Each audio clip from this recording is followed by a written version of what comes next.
आज ज्यांची जयंती ते महामानव बिरसाजी मुंडा साहेब यांना अभिवादन करतो। व्यासपीठावरील सर्वच मान्यवर, उपस्थित सर्व माझ्या भगिनी, सर्वांना माझा नमस्कार। पहिल्यांदा उशीर झाला, सकाळपासून कार्यक्रम सुरू आहेत। सकाळचा पहिला दुसरा कार्यक्रम बरोबर वेळेत झाले। तिसरा कार्यक्रम अचानकच आपल्या एका आशाताईचं स्वयंरोजगाराचं उद्घाटन होतं। तिला एक घर बसल्या आणखीन एक वडापावची गाडी आपण आपल्या जिजाऊने दिली स्वयंरोजगार, आणि ते मध्ये वानगावच्या परिसरात आतमध्ये घुसायला लागलं, त्यामुळे येताना उशीर झाला थोडा। त्यानंतर मनोरचा कार्यक्रम झाला, तिथे निलेश भाऊंचं जेवणाचा आग्रह, थोडंसं खाल्लं 2 घास। काय आमच्याबरोबर एक वयोवृद्ध माणूस, आम्हाला पण जेवण मिळालं त्यांच्यामुळे, त्यामुळे मला दिलगिरी व्यक्त करतो आणि सुरुवात करतो। तायांनो, आज आपण सगळेजण पाहतोय, तुम्ही बोलताय का भाऊबीज किंवा रक्षाबंधन हे निमित्त आहे फक्त। कोविड काळामध्ये तुम्ही प्रचंड काम केलं, त्यावेळेसही मी तुमच्याबरोबर होतो, की जेव्हा उसरणी गावामध्ये पहिला रुग्ण आढळला त्यावेळेस तिथे पोहोचणारा पहिला माणूस मी होतो तुमच्याबरोबर। नर्सेसताई होते, डॉक्टर होते, आणि आशाताई अंगणवाडी सेविका गावातले जे होते ते होते, सरपंच होते बंटी भाऊजी, आणि मी पोहोचलो होतो। त्याच्यानंतर लगेच सफाळा PSCला भेट दिली होती, तिथे सर्वांच्या आपुलकीने चौकशी केली होती। आणि त्यावेळेसची परिस्थिती तुम्ही आम्ही सर्वांनी ज्यांनी काम केलं त्यांना माहिती आहे का, अगदी जिल्हाधिकारी पण बंद काचाच्या आत बसून राहायचा। सर्वच अधिकारी लोकप्रतिनिधी दिसतही नव्हते, जे नारळ फोडायला आता फिरतात सर्वकडं, तर कुठलाही लोकप्रतिनिधी जिल्ह्यामध्ये फिरत नव्हता। त्यावेळेस तळागाळात काम करणारे तुम्ही, का तुमच्यामुळे समाजाला दिशा मिळाली। अनेक हजारो लाखो लोक मरणापासून वाचले, भीतीने मरणारे वाचले। त्याला मुख्य कारण आहेत का तुम्ही लोक सर्व खाली ग्राउंडला काम करत होते, आणि तुमच्या कामाची कदर तर केली पाहिजेत ना। एकमेकाची कदर आपण कधी करू शकतो का, जेव्हा तुम्ही काम करता ते बघून मी काम करतो, तेव्हा आपल्याला वाटतं का आपल्या माणसाची आपण काळजी केली पाहिजे। पैसा हा दुय्यम असतो, तुम्हाला किती मानधन, आशाताईला किती, नर्सेसला किती, किंवा अंगणवाडी ताईला किती, सेविकेला किती, हा विषय दुय्यम आहे, परंतु काम हे महत्त्वाचं होतं। का लोक घरात घेत नव्हते, घरचे लोक त्रास देत होते।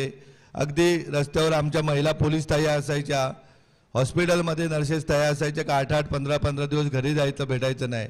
अशा वेळेस तुम्ही समाजाला दाखवून दिलं का माणुसकी काय असते ती। परंतु हे नातं फक्त 2 दिवसापुरती मर्यादित न ठेवता तायांनो, हे नातं आयुष्यभराचं 12 महिने 24 तास, जेव्हा जेव्हा संकट येईल तेव्हा तेव्हा तुमच्या बरोबर जिजाऊ एका कुटुंबाप्रमाणे तुमच्या बरोबर आहे, हा शब्द तुम्हाला आजच्या दिवशी। तो आपली संस्था काय काम करते का, नुसत्या रक्षाबंधनाला तुम्ही आल्या का घरी जेवायला देते आणि पैठण्या भाऊबीजेला वाटते, एवढं काम आपलं नाहीये। हे तर माझी जबाबदारी आहे, आपण सख्खे भाऊ बहीण आहोत। नाते असतात ते नाते आपण एकमेकांनी जोपासली पाहिजेत। आणि तायांनो, आज आपला जिल्हा विभाजन होऊन 2014ला जिल्हा विभाजन झालंय। आजही आपल्या जिल्ह्याची परिस्थिती काय तुम्ही आम्ही बघतोय का, दररोज कमी 3 अपत्य सरकारी आकड्यानुसार 0 ते 5 वयोगटातली मरण पावतायत। दर 15 दिवसांनी आपली एक ताई डिलिव्हरीला जाताना का विहिरीवर पाणी आणायला जाताना मरण पावते। हे सगळं सत्य बदलण्यासाठी, वास्तवता बदलण्यासाठी आपल्याला सर्वांना काम करावं लागणार आहे। हा आपला कुपोषणाचा जिल्हा, दारिद्र्याचा जिल्हा, याचा डाग मिटवण्यासाठी आपल्याला शिक्षण ही काळाची गरज झालेली आहे। आणि शिक्षण सरकार देईल तेव्हा देईल, परंतु तुमची आमची जबाबदारी आहे, जिजाऊची जबाबदारी आहे की या जिल्ह्यातील प्रत्येकाला चांगलं उत्तम दर्जाचं शिक्षण मिळालं पाहिजे, आणि त्यासाठी मला तुमच्या मदतीची गरज आहे। तायांनो, तुम्ही गावागावात काम करता, आपल्याला आपली पोरं तर शिकवायची आहेत, परंतु ज्या मुलाबाळांना आई वडील नाही त्यांनाही शिकवण्याचं काम आपली जिजाऊ करते। तुम्ही जेव्हा आवाज द्याल तेव्हा त्या विद्यार्थ्यांना घेऊन जाऊन त्यांना चांगलं गुणवत्तेचं शिक्षण देण्याचं काम जिजाऊ करेल। ज्या आई वडिलांना मुलबाळ नाही त्यांनाही सांभाळण्याचं काम आपल्याला जिजाऊला करायचं आहे। आपण पाहतोय निवडणुका आल्या का सगळ्याच पक्षाचे जे लोक झेंडे घेऊन येतात, मोठमोठी आश्वासनं देत आहेत। आज देशाला स्वातंत्र्य मिळून 76 वर्ष झालेत, मुंबईच्या बाजूला असलेला आपला जिल्हा आहेत का, इथले मच्छीमार सुखी आहेत का, आगरी सुखी आहेत का, शेतकरी सुखी आहेत का, आदिवासी माणूस सुखी आहे का। अगदी नंदुरबार किंवा गडचिरोलीपेक्षाही भयानक परिस्थिती आपली, कारण आपल्याला कोण कर्जही देत नाही। किंवा कर्जही माफ होत नाही. अशा परिस्थितीमध्ये आपल्याला महत्त्वाचं कारण आहे की आपल्याला अनेक प्रकल्प आपल्याकडे येत आहेत, परंतु शिक्षण मुलांना चांगलं गुणवत्तेचं शिक्षण दिलं पाहिजे. तायांनो, त्याच्यासाठी नुसते बोलभाषण करायला मी आपल्याकडे नाही आलेलो आहे. तर आपल्या संस्थेच्या 8 CBSE स्कूल आहेत. लवकरात यावर्षी एप्रिल महिन्यामध्ये बोईसरलाही सुरू होईल आणि पालघरलाही चारडा येथे वर्ष 2 वर्षामध्ये मी CBSE स्कूल सुरू करतो. तर ज्याप्रमाणे श्रीमंतांच्या मुलांना चांगलं CBSEचं शिक्षण मिळतं, त्याप्रमाणे आपल्याही गोरगरिबाच्या मुलाला चांगलं शिक्षण मिळालं पाहिजे, हा हेतू आपल्या संस्थेचा आहे. आपल्याकडं आता तुम्ही आज आलेले आहे, तुम्ही सांगाल आमची पोरं मोठी झाली, आम्हाला काय तुमच्या संस्थेचा उपयोग. तर असं नाही येत आहे नो. इयत्ता 9वी पासूनच आपण JEE NEET संस्था चालू केलेले आहे. अगदी तुम्हाला अभिमानाने सांगतो, आज गेले अनेक महिने वर्ष आपण ऐकतो आपल्याकडचे मोठमोठे उद्योगधंदे गुजरातला नेले, परंतु तुमचा भाऊ असा खंबीर आहे का गुजरातवरनं IIT अहमदाबादहून टीचर आणले झडपोलीला, की इयत्ता 9वी पासूनच JEE आणि नीटचे क्लासेस सुरू केलेले आहेत. का किमान 40 विद्यार्थी दरवर्षी MBBSला सरकारी मेडिकल कॉलेजलाच गेले पाहिजेत, अशा प्रकारची तयारी आपण करायला लावलेली. दरवर्षी किमान 40 विद्यार्थी IITलाच गेले पाहिजेत, की जेणेकरून ते मोठ्या इंजिनियर होऊन चांगला उद्योगधंदा करतील, चांगला व्यवसाय करतील, चांगल्या ठिकाणी जॉबला लागतील, तर आपल्याला आपल्याकडची गरिबी दूर होण्याला मदत होईल. त्यानो स्पर्धा परीक्षा, अधिकाऱ्यांची पोरंही जन्मजातच त्यांना क्लासेस असतात, त्यांना स्पर्धा परीक्षेची शिकवणूक दिली जाते.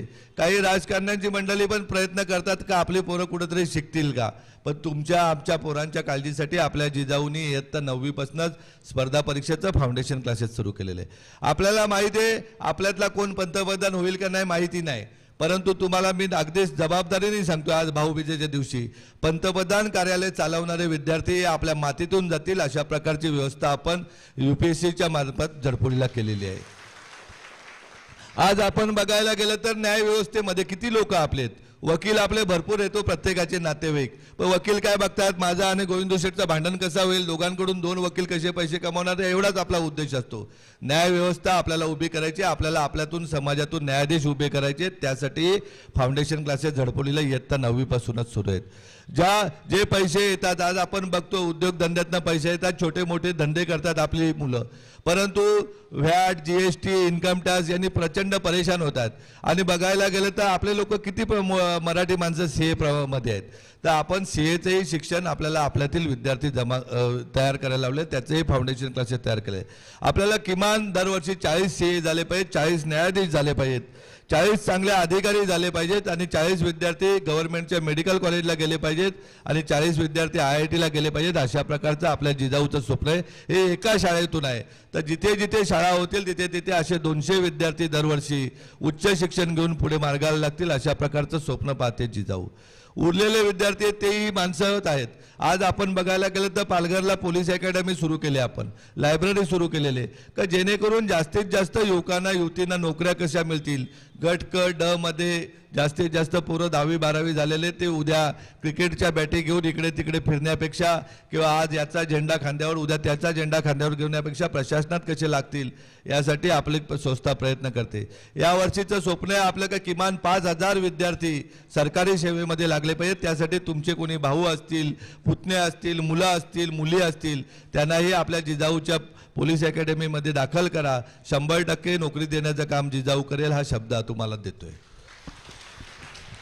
आपल्याला माहिती आहे 76 वर्षाची जी लागलेली धूळ आहे त्याला थोडा वेळ लागणार आहे तायानो, पण जास्त वेळ नाही लागणार. जेव्हा जेव्हा प्रशासनात ग्रामसेवकापासून CO पर्यंत, तलाट्यापासून कलेक्टरपर्यंत, तर अगदी पोलीस शिपायापासून SP पर्यंत सर्व जर प्रशासनामध्ये आपले लोक येतील, तेव्हा नक्कीच सांगतो या जिल्ह्यासाठी येणारा प्रत्येक गोष्टीचा 1-1 रुपयाचा हिशोब हा समाजाला, त्या अधिकाऱ्याला द्यावा लागेल, आणि समाजाचा विकास हा होण्यापासून कोणी रोखू शकणार नाही. आपण आज पाहतोय थोड्या थोड्या फायद्यासाठी लोक इकडचे तिकडे तिकडचे इकडे जातात. त्यांना जायचं तिकडे जाऊ दे. आपल्याला आपल्या भागाचा, आपल्या जिल्ह्याचा विकास करायचा आहे. या जिल्ह्याचे आपण भूमिपुत्र आहोत. विदाऊट स्वार्थाने आपल्याला काम करता आलं पाहिजे. हे ताया का मी अभिमानाने सांगतो तायांनो, तर आपल्या झडपोली येते ज्या गावामध्ये जिजाऊचं उगम झालेलं आहे 15 वर्षापूर्वी, त्या गावामध्ये 130 बेडेड रुग्णालय आहे, का अगदी पालघरमध्येच नाही, ठाण्याच्या ज्युपिटरच्या धर्तीवर रुग्णालय आहे आणि तेही मोफत आहे. त्याच कॅम्पसमध्ये CBSE स्कूल आहे.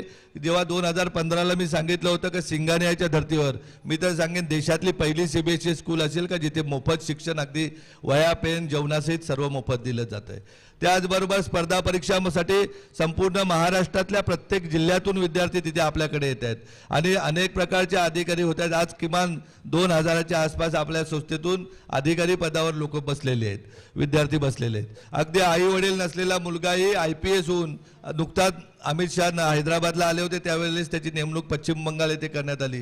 म्हणजे अशा प्रकारची संस्था आपलं काम करते आणि ज्या गावामध्ये कार्य सुरू आहे तयानो अंधव मतिमंद शाळा, त्या गावचा मी सरपंचही होऊ शकत नाही.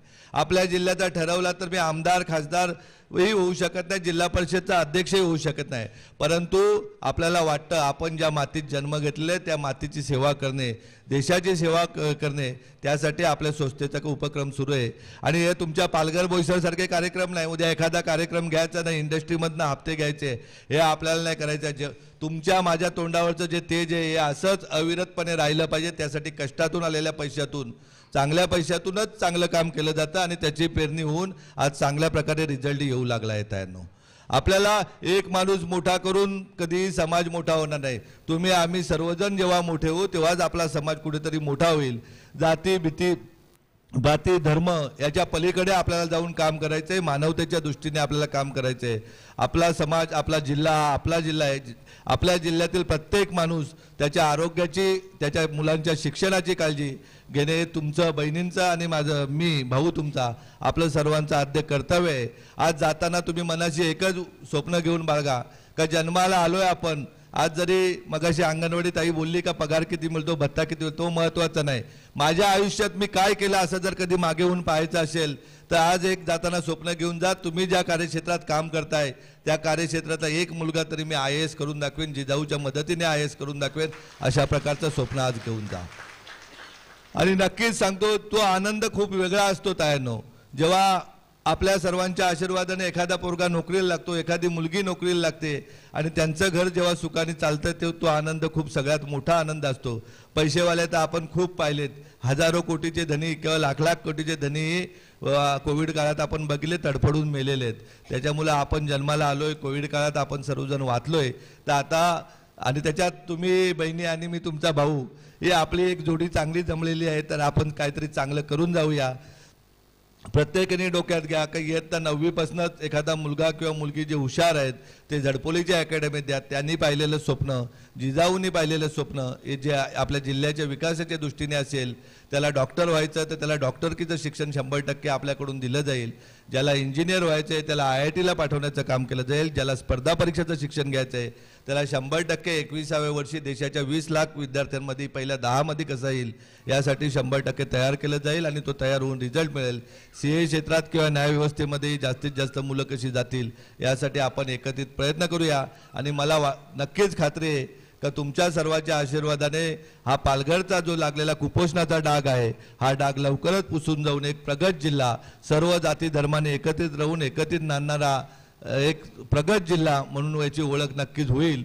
ज्याप्रमाणे आता आपल्या जिल्ह्याला कोण वाळी नाही, अधिकारी येत आहेत ते आपण पाहतोय किंवा मोठमोठे राजकारणी येतात ते पाहतोय. फक्त हा जिल्ह्याकडं कशा प्रकारे लुटता येईल, कशा प्रकारे पैसे खाता येईल, कशा प्रकारे इंडस्ट्रीतनं पैसे घेता येतील, शासनाचा निधी येतो त्याच्यातून कशा प्रकारे जास्तीत जास्त लूट करता येईल अशा प्रकारे ते पाहतायत. त्यांचा भाग त्यांना करू दे, ते गटारीतले किडे आहेत.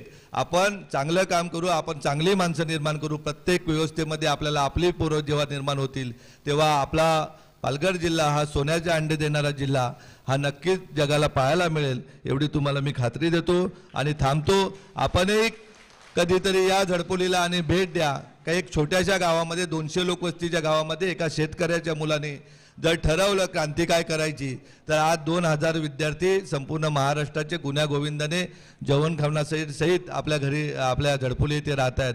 दररोज ठाणा मुंबईवरून अगदी शेजारच्या केसेसही आपल्याकडे येतात.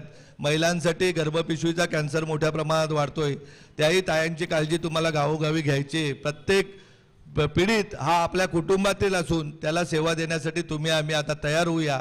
स्वातंत्र्याची नवीन लढाई आपल्या जिल्ह्याची आपण लढायला सर्वजण कटिबद्ध होऊया. एवढे बोलून मी थांबतोय. जय हिंद, जय महाराष्ट्र.